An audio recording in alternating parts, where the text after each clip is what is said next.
In this video, I will show you how to find the zeros of a polynomial graph and also classify them in terms of their multiplicities. And it's actually pretty easy if you have in your head the picture of how these graphs work. Let's first start with the ones that have an even power. So something like x squared or x to the fourth, x to the sixth, they all look similar in terms of the sign. So if you look over here, what's happening at the zero?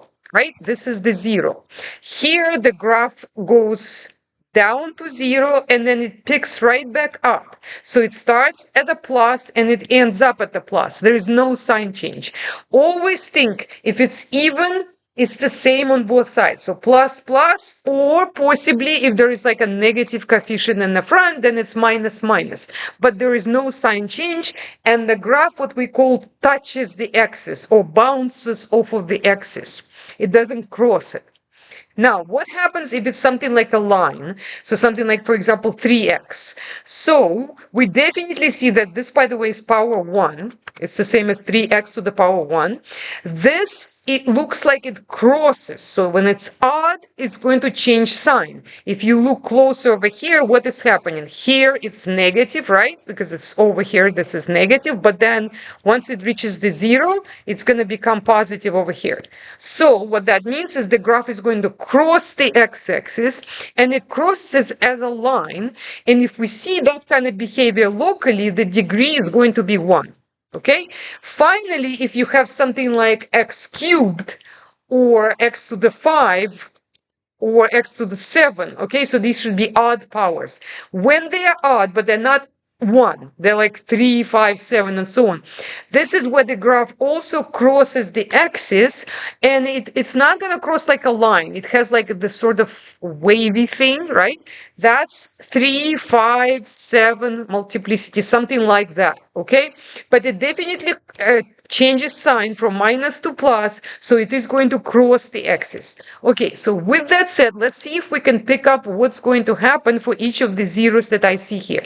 So to find the zeros, see where the graph intersects with the x-axis. So here, here, and here.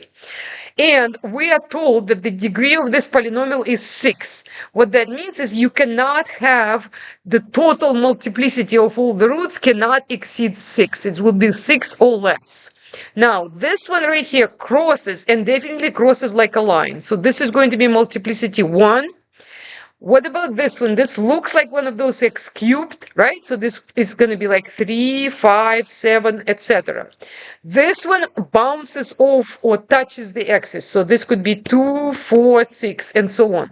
Now, we know that the sum of the multiplicities cannot exceed 6. So you can have, for example, a 5 and a 1, because then there will be nothing for the other one, right? Because 5 plus 1 is 6 already.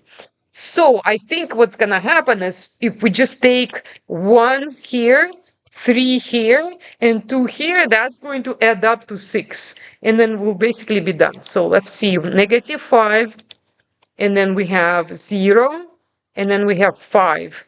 Multiplicity of negative 5, again, remember, even, the same on both sides. So this is a 2, which means it touches. At 0, we have that wavy pattern, that's x cubed, so that's multiplicity 3. This one crosses, because any odd multiplicity cross. And then this one is a line, and that one is also going to cross the axis. Now, look at the sum of the multiplicities. 2 plus 3 plus 1, that gives you 6.